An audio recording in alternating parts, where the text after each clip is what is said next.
दोस्तों 2 दिन से देश में 19 साल का एक लड़का बहुत वायरल हो गया है। प्रधानमंत्री नरेंद्र मोदी से लेकर उत्तर प्रदेश के मुख्यमंत्री योगी आदित्यनाथ तक सभी इस लड़के की तारीफ कर रहे हैं। पीएम मोदी ने सोशल मीडिया पर उस लड़के की तस्वीरें शेयर करके कहा कि इसकी अचीवमेंट आने वाली जनरेशंस को मोटिवेट करेंगी।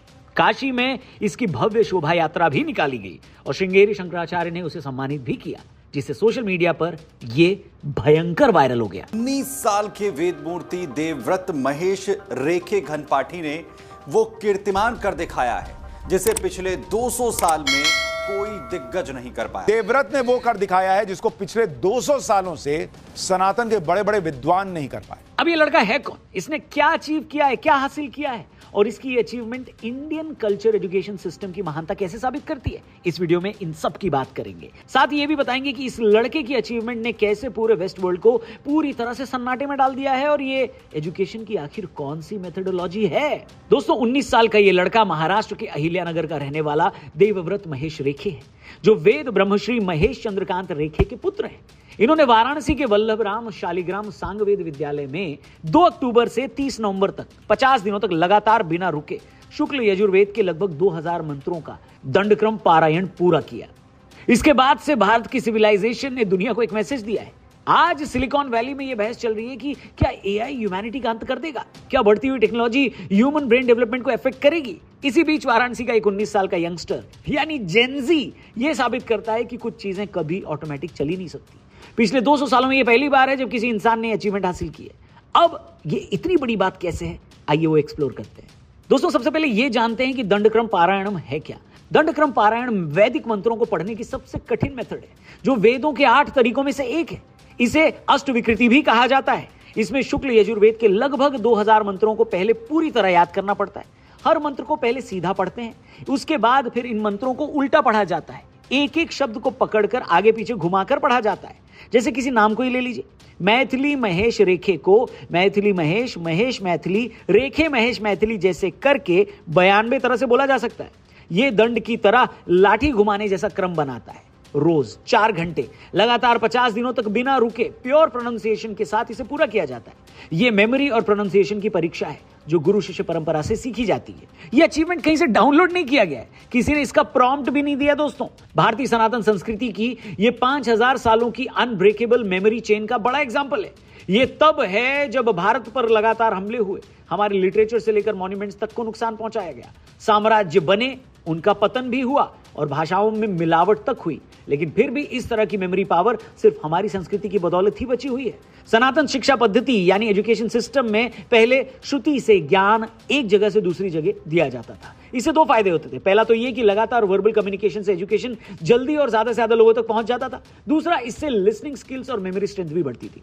देवव्रत ने वाराणसी में 50 दिनों तक बिना रुके इसी शुक्ल यजुर्वेद के लगभग 2000 मंत्रों का बहुत कठिन पाठ करके इसी दंडक्रम पारायणम को पूरा किया। एक यंगस्टर जिसने हजारों साल पुराने मेथड से अपने पूर्वजों के ज्ञान को उसी शहर में सीख लिया, ये कितनी बड़ी बात है। इसका अंदाजा वेस्टर्न वर्ल्ड को नहीं है। उसे तो इस बात का भी यकीन नहीं हो रहा कि बिना किसी रिवीजन और बिना किसी लिखित लिटरेचर की सहायता से सिर्फ सुनकर एक 19 साल का लड़का इतनी बड़ी चीज कैसे अचीव कर सकता है। दोस्तों ये वो चीज है जिसको आज की एडवांस टेक्नोलॉजी भी कैलकुलेट नहीं कर सकती। बाइनरी और नॉन बाइनरी नंबर्स में इतनी औकात नहीं कि वो इस मेथड को कैलकुलेट कर पाए। कोई एल्गोरिदम इसे दोहरा नहीं सकता, कोई सर्वर इसे सेव नहीं कर सकता। जब दुनिया से इलेक्ट्रिसिटी बुझ जाएगी और डेटा सेंटर फेल हो जाएंगे, तब भी ये कल्चर उसी पवित्र गुरु शिष्य परंपरा के दम पर जिंदा रहेगा।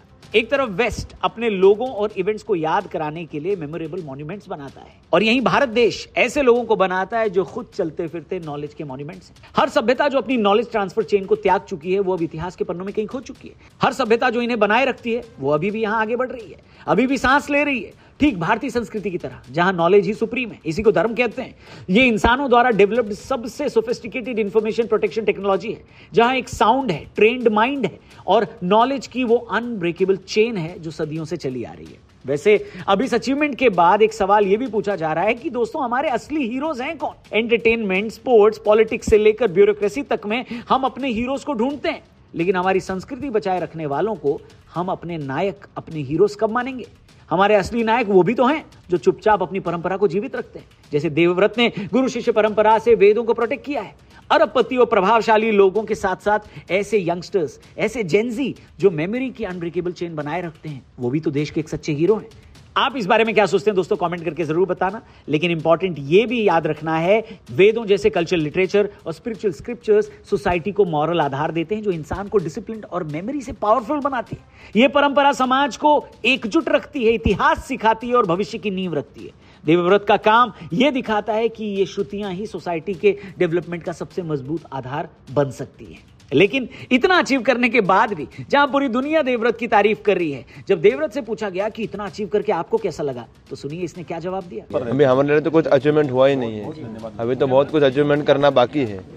तो हम तो यही कहेंगे कि अभी तो बस एक कदम भी नहीं रखा है हमने, अभी तो बहुत कुछ बाकी है और गुरु चरणों में सेवा अभी अर्पित करना बाकी है। देखा दोस्तों, इतना अचीव करने के बाद भी जब ये पूछा गया कि आपको कैसा लग रहा है, तो जवाब आया कि अभी तो बहुत कुछ अचीव करना बाकी है। ये है रियल नॉलेज। अब सबसे जरूरी बात, इस अचीवमेंट को बताने के लिए मुझे ये वीडियो क्यों बनानी पड़ रही है, क्योंकि देश के अंदर लंबे समय से प्रोपेगेंडा का एक मजबूत जाल बिछा हुआ है जो हमारी इसी संस्कृति को टारगेट करता है। इस अचीवमेंट पर टारगेट करते हुए सरकाज़म मारता है कि इससे कितने सैटेलाइट छूटेंगे, एक लड़के की तो पढ़ाई लिखाई आपने खराब कर दी, इसकी जिंदगी बर्बाद कर दी, वगैरह वगैरह। बेहद लंबे समय से चली आ रही अफवाहों और इंडिपेंडेंस के बाद के बदलावों ने सनातन समाज और खासकर ब्राह्मणों को एक अजीब सी हीन भावना में फंसा दिया है। वो अपने समाज के एक यंगस्टर की ऐतिहासिक सफलता पर अंदर से तो खुश होते हैं, लेकिन खुले तौर पर जश्न मनाने या बाहरी क्रिटिक्स के लॉजिक का जवाब देने से हिचकिचाते हैं। ऐसा क्यों है आप ही बताइए। जैसे वेद के सबसे जटिल भाग का पाठ कोई गुनाह हो। कुतर्कों की लिस्ट इतनी लंबी है जिसकी कोई लिमिट नहीं है दोस्तों। और सबसे बड़ा कुतर्क यह है कि इससे फायदा क्या हुआ।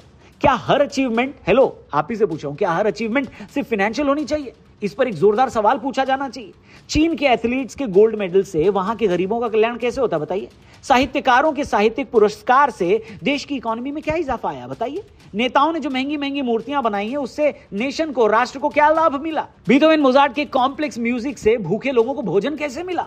और रोनाल्डो और मेसी के गोल से हमारा क्या लेना देना है कि नहीं? क्या बात है सर। देखिए प्रॉब्लम यह है कि इसी देश के सबसे एडवांस तकनीकों को पूरी तरह भुला दिया गया। एक ऐसी संस्कृति जहां तकनीक से ज्यादा मन, आत्मा और मस्तिष्क पर काम किया गया है, जहां नॉलेज पर काम किया गया है। लेकिन आजादी के बाद से हम खुद उसे भुला चुके हैं। दुनिया की सबसे साइंटिफिक परंपरा को सनातन वर्सेस साइंस के तराजू पर तौलकर हमें यह बताने की कोशिश हुई है कि सनातन सभ्यता की परंपराएं साइंस से अलग हैं, जबकि सबसे ज्यादा नेचर कॉन्शियस हम ही थे।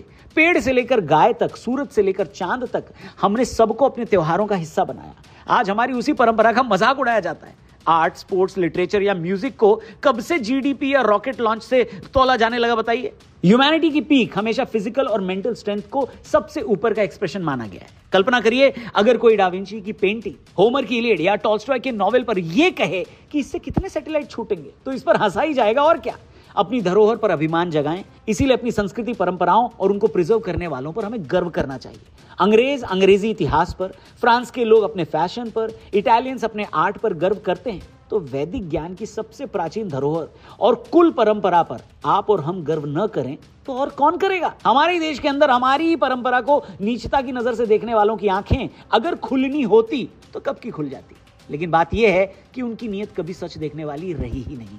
इसलिए ऐसे लोगों को साबित करने में आप अपनी एनर्जी मत खपाइए, ऐसे लोगों से मत लड़िए, उनको ये मत समझाइए कि हमारी कल्चर, हमारा सिविलाइजेशन, हमारी संस्कृति इतनी महान क्यों है। क्योंकि अगर कोई सो रहा हो तो उसे आप उठा सकते हैं, लेकिन कोई आंख बंद करके सोने की एक्टिंग कर रहा हो तो उसे आप नहीं जगा सकते। बाकी 19 साल के इस लड़के की अचीवमेंट पर आपका क्या कहना है, कमेंट करके बताइएगा। इसके लिए 2 शब्द जरूर लिखिएगा कमेंट बॉक्स में। वीडियो पसंद आई हो तो इसे अपने दोस्तों से शेयर करके चैनल को सब्सक्राइब करके जाना। कल फिर से आना। Thank you for watching. जय हिंद।